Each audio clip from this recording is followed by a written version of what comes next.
कवितार नाम सांब दशमी अंतराले। कवि जय जगबंधु पात्र।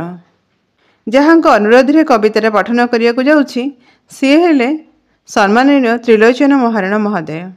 समस्त को अंतरु धन्यवाद जनाई कविताटी आवृत्ति करुछि। सांब दशमी उपलक्षे कविताटी। पौष मासर शुक्ल दशमी रे सांब दशमी पालित, घरे घरे पिठा पणा होइथाए सूर्यदेवे समर्पित।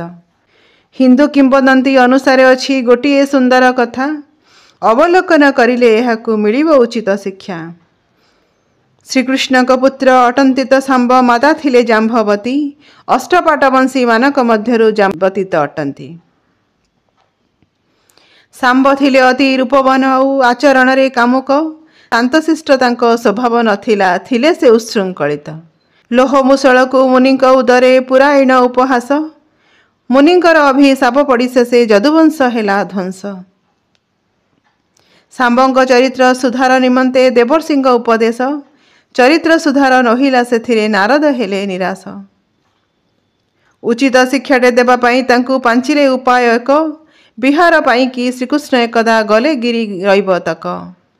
गिरी निकटर ह्रदरे गोपित जल क्रीड़ा करुथिले, कामुक दृष्टि रमणी को सांब प्रेमालाप करुथिले।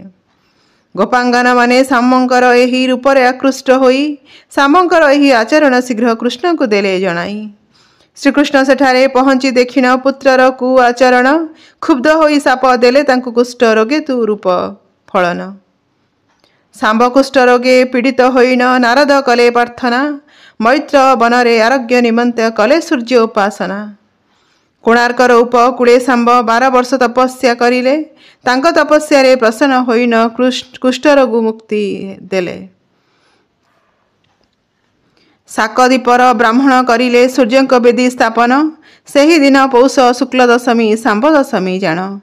अन्य पौराणिक गाथारे पुनश्च होइण अछि वर्णन, सत्यभामांकर सहित श्रीकृष्ण एकांतर एक दिन। सांब सेहीठारे उपस्थित होई करिले अवलोकन, श्रीकृष्ण सांब को कुष्ठरोग पाई साप देइथिले जान। एथि जोगु अनुतप्त होई नेले नारदंक परामर्श, सूर्य देवतांक पूजा पाई तांकु देवर्षि देले आदेश। चंद्रभागा नदी कूले सूर्यंकर प्रतिमा गढ़ी नथिले, कोणार्क मैत्रेय वनरे सांबत सूर्य उपासना कले। पौष मासर शुक्ल दशमी रे तिथि थिला सेही दिन, सांब दशमी रूपरे से दिन गृहरे हुए पालन। ब्रह्मांड पुराण अनुसारे थरे अर्कक्षेत्र कोणार्करे विप्र गौतमक पत्नी पद्ममुखी वास करती सेठारे। जेतक संतान हेउथिले सबु मृत्युमुखे पड़ुथिले, 3 पुत्र जन्म होइन तांकर गोटे पर गोटे मले। पत्नीकर दुख देखिन गौतम सूर्यंक पूजा कहिले, पद्ममुखींकर पूजे प्रीत होई सूर्य आविर्भाव हेले।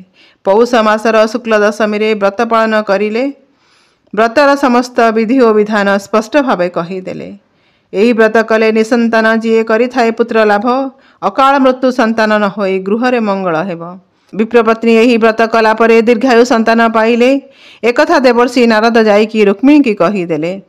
रुक्मिणी करिण एही व्रत पुत्रे असीम शक्ति लभिले, परास्त हुअंती प्रद्युम्न सर्वदा संबर असुर को बधिले। पौषर शुक्ल दशमी दिन रे संबर दैत्य निधन, सेही दिन ठारू हुई संबर दशमीर प्रचलन। आदि देवता भावरे सूर्य को षोडश उपाचार रे प्राचीन कालरू सूर्य उपासना समस्तक घरे घरे। द्वादश आदित्य मानक मध्य विष्णु अटे एक नाम, आदित्य हृदय स्त्रोत्र सूरज, ब्रह्मारे प्रातःकालीन। मध्याह्न सूर्य को शंकर रूपरे, सायंकाले विष्णु जान, एहीपरि पूजा पांती सूरज ब्रह्मा शिव नारायण। स्वयं भगवान कहिचंती हा श्रीमद्भागवत गीतारे, आदित्य मानक भितरे मो विष्णु और ज्योतिष्क मान भितरे मो अंशुमान रवि। आदित्य नाहम विष्णु ज्योतिषाम रवि अंशुमान। सांब दशमी रे सूर्य उपासना प्रकृष्ट अवसर, सौरशक्ति अटे सकल शक्ति प्राणी जीव जगतर। बाल सूर्यंकर किरण अटई सबुबले स्वास्थ्यप्रद, अक्षय शक्तिर भंडार ता बिना सृष्टि हुए असंभव।